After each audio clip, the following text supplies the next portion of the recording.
Okay, let's start.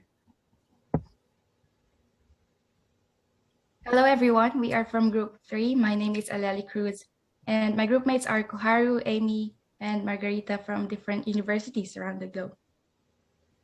Next slide, please.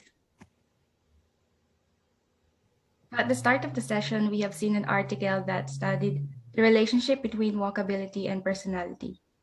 The study used quantitative aspects like the walk scores and Big Five personality traits to see the relationship between walkability and those traits, particularly the extroversion and agreeableness. But at the end of the study, they found that extroversion is related to walkability in Japan than agreeableness. So as I've said earlier, the study was measured mainly by the available quantitative data. However, we want to find out other qualitative aspects that can also affect walkability. So this will be the limitation and a theme for our presentation. Next slide, please. So to measure this stuff, we want to know 5 things. So first, for the walk score, we have used a website to see the walk scores in the neighborhood in 3 different locations. So it's in Sydney, Australia, and in Japan, and in Italy. So first, we measured the area that we can go on foot. So we said that maybe the hypothesis is the bigger the area, the highly walkable it is. So we measured that, and we also checked the road conditions using our observations. We took some photos to see if there are any problems in the roads that can affect the walkability or not. Also the smell, if there's any disturbing smell or foul smell that can be avoided by people when they're walking. For the fourth one, we measured the noise. So for the noise, we use an application to just know the noise in the road, because this may affect walkability as well. If it's too loud, people won't walk. If it's too quiet, then maybe it will encourage more people. So for the final thing, we also wanted to know how true it is the relationship between walkability and personality, particularly the introversion and extroversion of one person. So we made a questionnaire through Google Forms and we distributed it to our friends in our countries. So for the next one,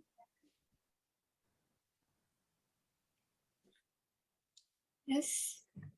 Work score is determined by great nearby places like restaurants, coffee shops, grocery stores, school, parks, and more. The location which gets high score is a worker's paradise, so daily errands do not require a car. One team, our members measured our work score, and these are the results. Fienda, Emilia Romagna, Italy gets 96 out of 100 score. It is the best score in our team. And what's the difference? Let's think about the other reason why work score varies from place to place. Next, we measured the workable area. It means that the area we can go on foot. We placed more than 3 pins on the map and found the distance and area that we work in daily life. And the Italy that gets highest work score have wide workable area.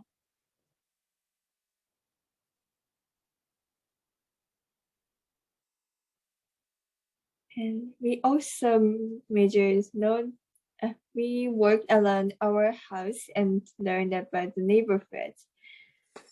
And in Italy, it depends on area and condition is different between urban and rural areas. And minima in Japan, some road condition is not good. On the other hand, Scorpios, which gets the lowest score in my team, road condition is good and safe.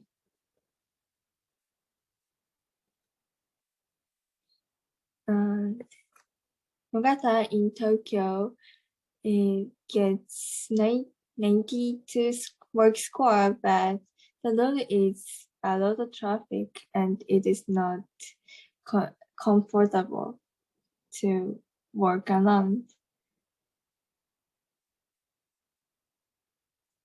And these are the results that we smell.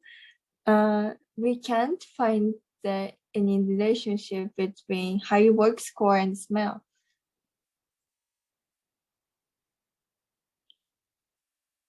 How about noise? Is there any connection with your work score?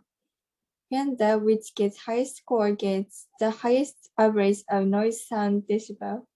We guess that is because this area is developing.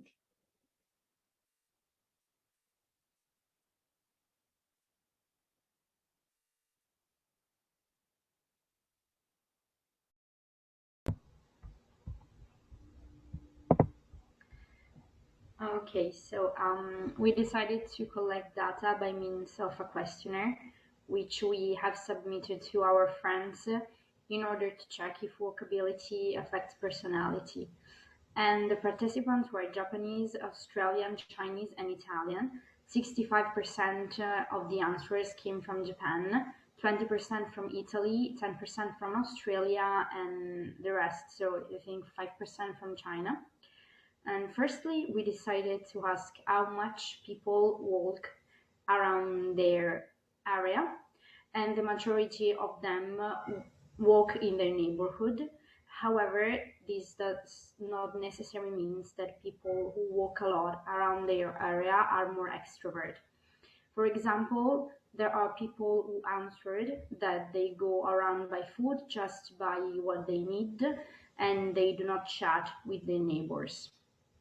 In fact, the third question is about the interactiveness of hometown residents. And from the data collected, we can say that it depends on the size of the city and on cultural and personal aspects. And when it comes to bigger city, it is common thinking that it is more difficult to create boundaries between people, and and the data partly confirm this aspect. However, big cities does have walkable areas such as the one you can find in a little town. What the answers given outlined is that people either think that their neighbors are too elderly, or it is just about small talks and formal greetings. An exception is given by one of the answers in which the person said that he became friends with a peer, and which means that maybe the more the city is walkable, the more people can make friends with peer who live in the same area. And then we have tried to see how many people had joined hometown events as children, and it came out that the majority of them did. Nevertheless, the majority of them felt introvert. Just through 2 or 3 of them said they are extrovert. And the majority of the people who answered the questionnaire said to feel more extrovert than introvert. However, when asked if they think that walkability may affect their personality, a lot of them said that they do not think so, that personality depends on other elements. In conclusion, we think that walkability does affect personality to some extent. And concerning Italy, I can say that when you live in a little town, you get more chance to interact with the member of the community. However, that does not mean you are necessarily an extrovert person, as some of the answers outline. To sum up, living in a walkable city could give people the chance to feel less stressed, but that does not particularly affect their personality.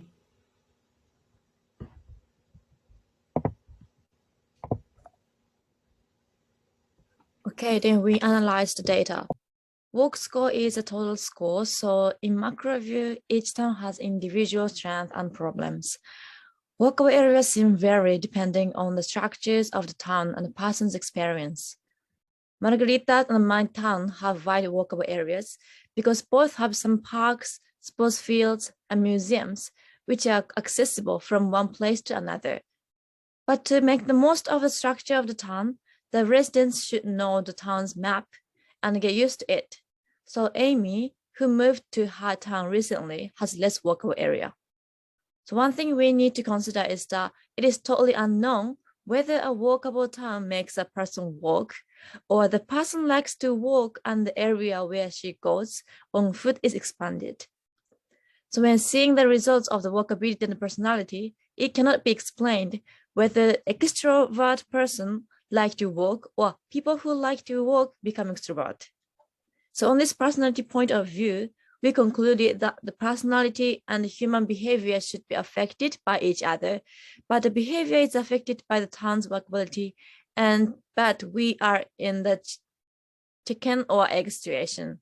So at least we couldn't find any relation between personality and walkability in the survey.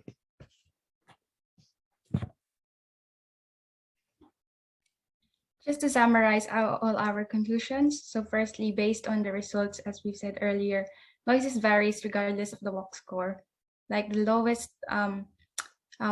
highest walk score, walkability area has the highest noise as well. So we can't really relate that at this research at this stage. Secondly, road conditions are not consistent in one area. For example, the one with lowest walk score has like a good road condition. So it is a hard predictor of walkability at this stage as well. And thirdly, smell contributes to walkability because people avoid smelly areas. And then the size of walkable area is not consistent with the walk score as well. The larger area, we said earlier that it can encourage people to walk more, but yeah, in our results, the high walkable area doesn't have the largest walkable area, like land area. So finally, the percentage of people walking around the area is 65%, but only 45% says that they're extroverts. Therefore, we really say that walkability does not affect personality in this stage. So thank you everyone for listening, and we hope you have a great day ahead.